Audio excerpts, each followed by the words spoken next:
I went to the Sounds game last night.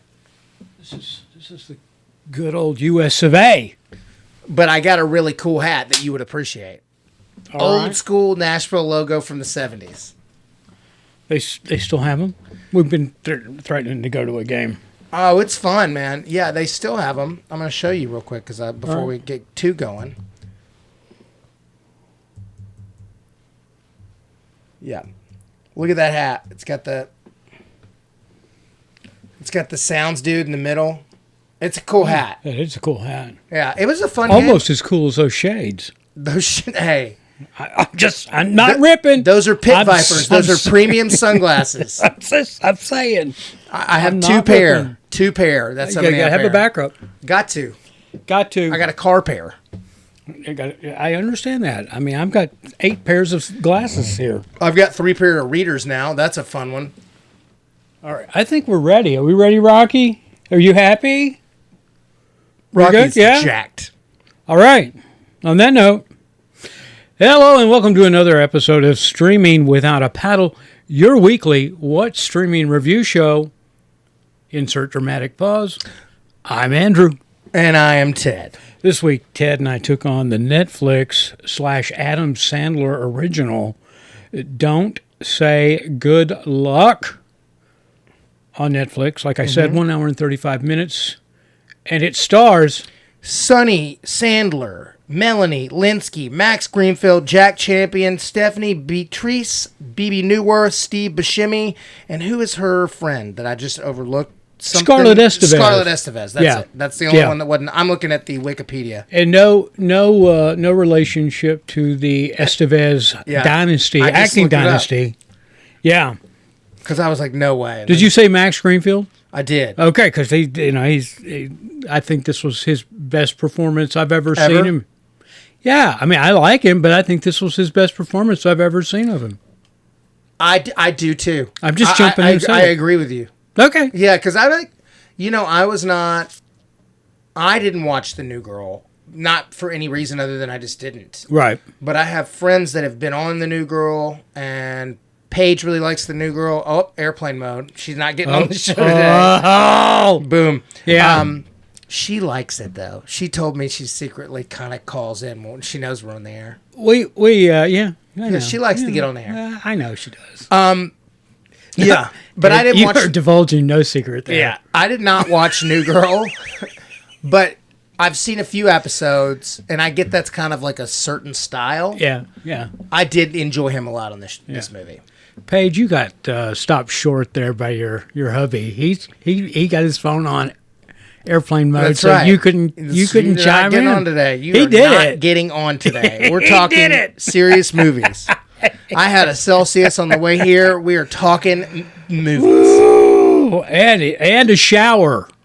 Well, so that's refreshing. I had an arm and a leg shower. Okay. Well, it's refreshing, especially when it's as hot as. It's not hot. It's just really gross here. Yeah, this is the worst. If you're thinking of moving here, Californians, this is the worst part of the year. Yeah, August and September is the worst part of the year. Well, we've had a bad summer though. I mean, it started mid-June. I call it napalm heat. Yeah. Is what I call it, because the heat sticks to you. It's so humid, and the dew point's so high here. The air is so heavy. Mm-hmm. I went out for a run the other day, and it was about 7:30, 8 o'clock in the morning. I thought I'd get it in early as opposed to late when the temperature was only in the mid 80s as opposed to the high 90s. And anyway, that was the first run I've had in a while that I wasn't thirsty because I was just drinking the air as I was running. It was just, and it was soaking wet. I mean, I hung my running stuff up over the shower. It took 3 days to dry. Oh my gosh! I know, it was bad. I mean, I run indoors because I'm outside a lot, right, and I just can't be asked. And it's hard to explain to people, like, it'll be 80 and it'll feel 95. It is just gross summer heat. It's gross. So all you people thinking about relocating to Middle Tennessee, I would severely and seriously think twice, because this is 3.5 months of gross weather. Yeah, it won't be nice till October. No. And mid-October. The first 2 weeks will be hot still. Yeah. And then it's nice from October through February. Yeah. With 1 month in there that's extremely cold. Yeah, except for if it's a rainy, cold, wet winter. But anyway, hey, this is not a weather podcast. Speaking of sunny, let's get back to Sunny Sandler. Let's get back to this. Ted told you he's in it. I'm going to tell you real quickly what this is about. This is real simple. Melanie Lynskey and Max Greenfield play the parents of Sunny Sandler in this movie. And Sunny Sandler. Sandler, sorry. And Melanie Lynskey, the mother, cancer's come back, and this time it's kind of taken hold big time, and they're keeping it from Sophie, their daughter, played by Sunny, and at least to a degree, so she doesn't know the severity of it, because she is in theater, and she's been working very hard for a role in her high school theater production of The Waitress, which was famously played by Kerry Russell. Yes. The Waitress. So anyway, and it's a coping movie. That's the best way you put it, coping. It's a coping movie. So I'm going to sum it up at that. That's where I'm going to put it. I'm going to leave it. And you want to send it back to the kitchen, go ahead. That's what I've got to offer. Yeah. That's it. It's not a comedy. It's a drama. It is not. No. It is not funny. They do the Sandler thing where they put like John Lovitz in it to give you a little levity for like 2 seconds. Right. But that is it. Well, it's billed, if you go on to Google, it's billed as a musical comedy drama. It is, and it is just the opposite direction of that. It's a drama, musical. Musical, yeah, comedy. She can sing. So, which Ted doesn't like musicals, so I wonder if it's going to weigh in on this, because it's not really a musical. So I would say this: I liked this. I thought this was a really good movie. I enjoyed this enough that I watched it twice, which I never do. Never. I like Once. I like Rocky Horror Picture Show. I like Little Shop of Horrors. And what is the one that is real popular with the kids? It's Pitch Perfect? Wizard of Oz, but it's before Wicked. Wicked. So I watched Wicked with Paige. Entertaining. Not you don't like my Grease? thing. Oh, I don't like Grease is cheesy, but I do. It's fun. It's fun. I like fun stuff. Like, I'm just not into like hardcore music. I don't want to watch Les Mis. Yeah, that's hardcore. I'm not a big musical person myself, but it's not a criteria for me to turn it off or judge anything negatively about. So, but anyway, it's a drama. It's more emotional than anything. I thought what was neat about this movie was the extra elements that were intertwined within Sophie's personal story and struggles. Her best friend comes out of the closet, and so there's that moment, and her theatrical partner that she like Jack, played by Jack Champion, which, by the way, if you go on Google and you pull this movie up, okay, it shows like an 8-year-old Jack Champion, and in real life, yeah, that's 20, what I thought. Yeah. He's 21. I was like, who in the hell is this little kid in this movie? And I was like, I don't recall seeing him. Yeah. And then you push on it and go, oh, he's 21. And so, anyway, he's kind of a high school player. And she finds out about it, and that kind of, I think it would probably really broken her heart if there just wasn't so much other turmoil in her life. Yeah, and that she was dealing with. So she handled that really well, per se. And So yeah, I mean, there we go. You said Stephanie Beatrice was in this. You'll know her from Brooklyn 911, and then more recently, one of our favorites, Twisted Metal. Yeah, that's along her. with Anthony Mackie. That's her. I Yeah. knew her. Right. Yeah. And the great Steve Buscemi's in this, and you can't love him. And BB Newworth, Right. who both killed it. Yeah. Those are just some old school good character actors that are just walking in there and slaying it. Yeah. So There's not a bad performance across the board. no.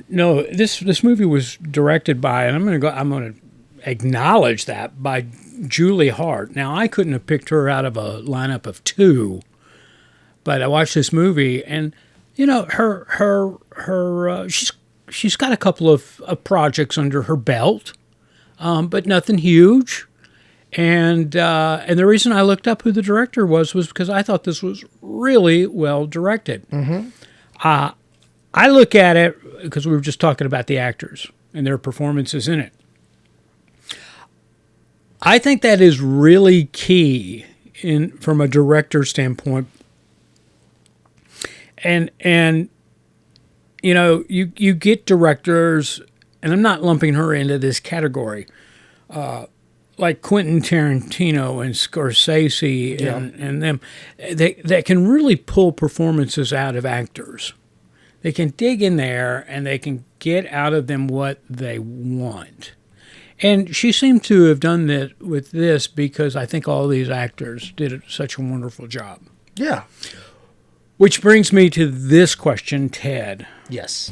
This is a Happy Madison project. Adam Sandler, executive producer of this thing. I'm sure it fell underneath his 20 movie contract. Yeah, with Netflix. And we just watched the other daughter, Sadie. And that was funny. And we enjoyed that. What was my roommates? Yeah. Ryder died. Yeah, roommates. It was funny. It was okay. So I would say, as an actor, this was much harder to pull off in a way that seems real. Yeah. Yeah, like this girl. No question. I think like the other Sandler is funny. That was a funny, fun roommate movie. We enjoyed it. Like this other one's got some chops. Like she's other one not as in the film, as the actor. Yes, Sunny Sandler has some chops. Yeah, she's 17, by the way. Good for her. She's She I mean, like, she can sing. She was doing the whole thing, and the moments that had so much gravity, she was like, Melanie Lynskey is an amazing actress, and she was just right there with her. Oh yeah. And you know Melanie Lynskey, she's more famously known as Rose from 2.5 Men. Yeah, I mean, seriously, yeah. no, it's where her, that if you're trying to explain to people who Melanie Lynskey is, because it's not a household name by any means. She's been in a lot of really good movies. She has. She was in Win-Win, that movie about wrestling. She played the mom that was like a screw up. She's been in, what was her big one? Her big first one was that she's Australian. So, or no, she's from New Zealand. Yeah. But her big first one, same thing. Same thing. Heavenly Creatures. That's it. Okay. Yeah, Heavenly Creatures is the one. I love that. I love that Oscar, the Australian Academy Awards bit, while Russell Crowe and I can't remember, Ryan Gosling. Okay. Are shooting The Nice Guys. Yeah. And so they're doing a live feed from the set where Russell gets to introduce the nominees for a category. And Gosling pops in and he's explaining to him what they're doing, and he says New Zealand, and Russell corrects him, it's Australia, and he goes, same place. It's the same place. Same place. I love that. Anyway. I mean, I mean, it's not the same place, but like, I guess it's the same. Like if you're in Buffalo and somebody Canada, it's like, it's not the same, but you're right there. Yeah. Yeah. Heavenly America, Mexico, same place.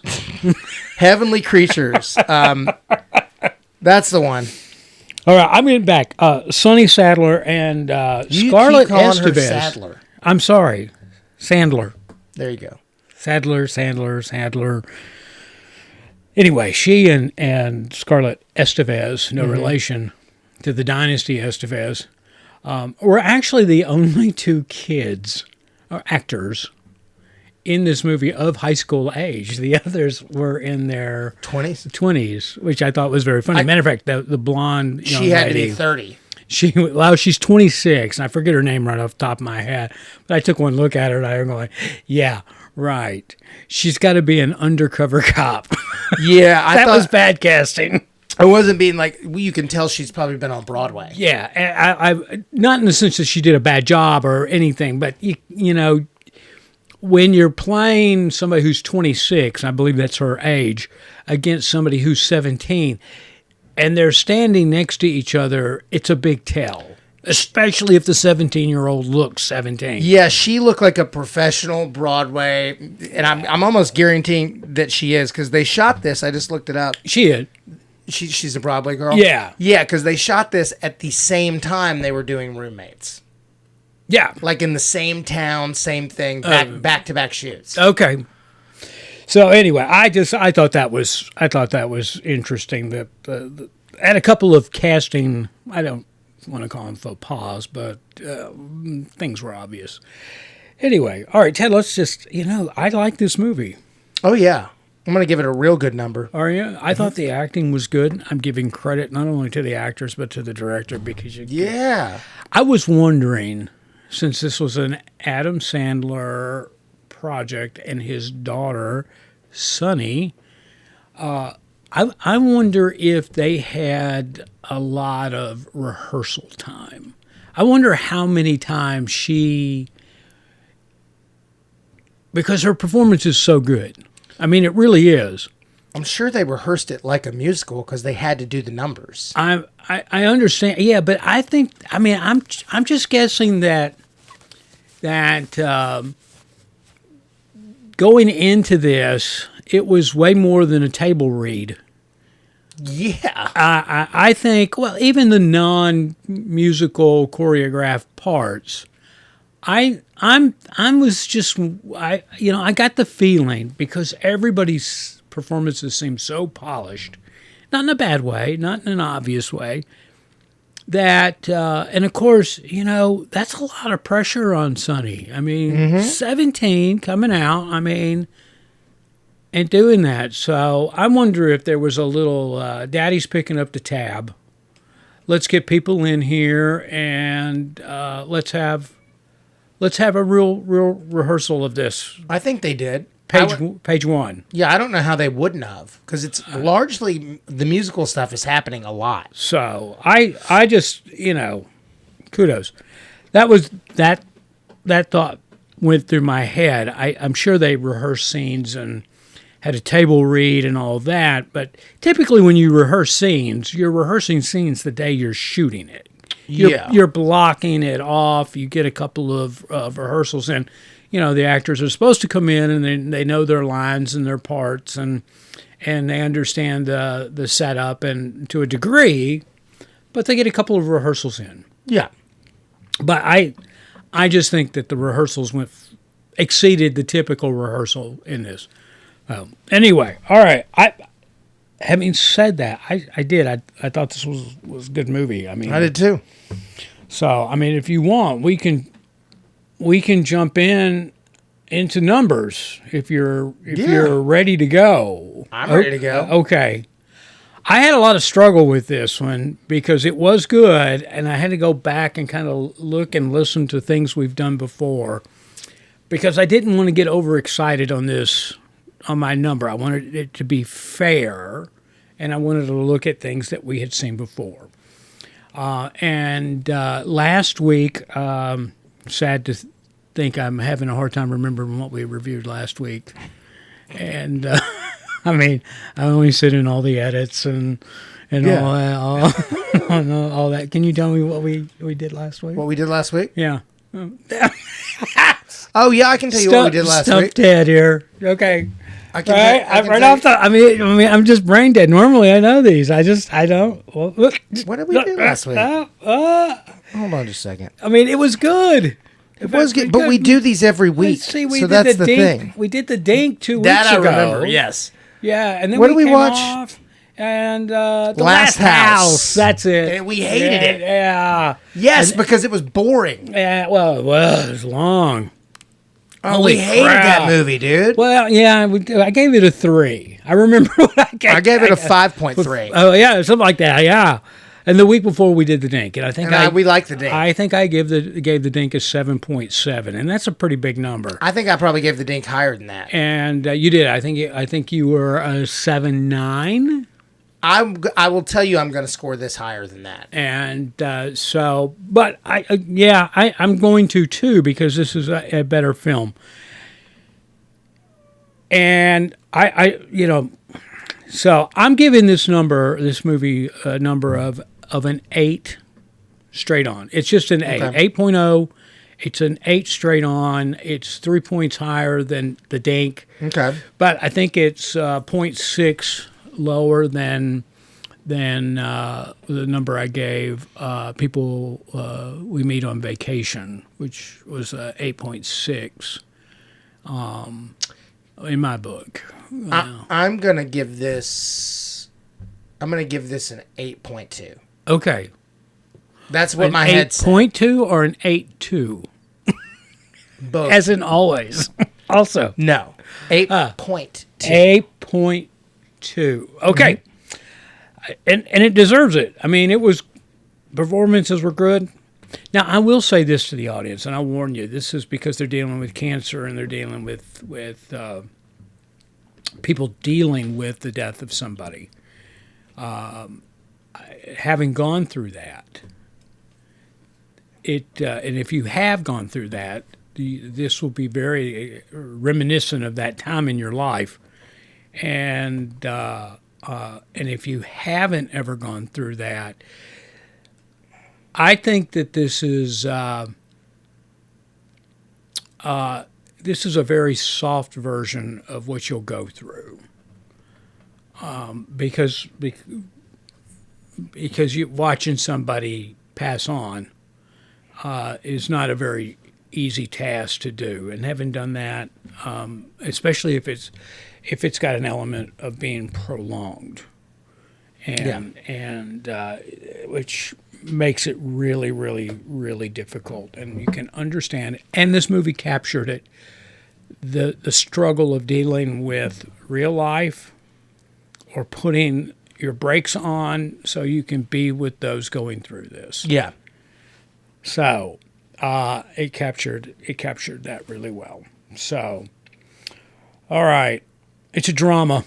Musical, hard drama, and comedy. It's on Netflix. Both Teddy and I are watches on this. This was good.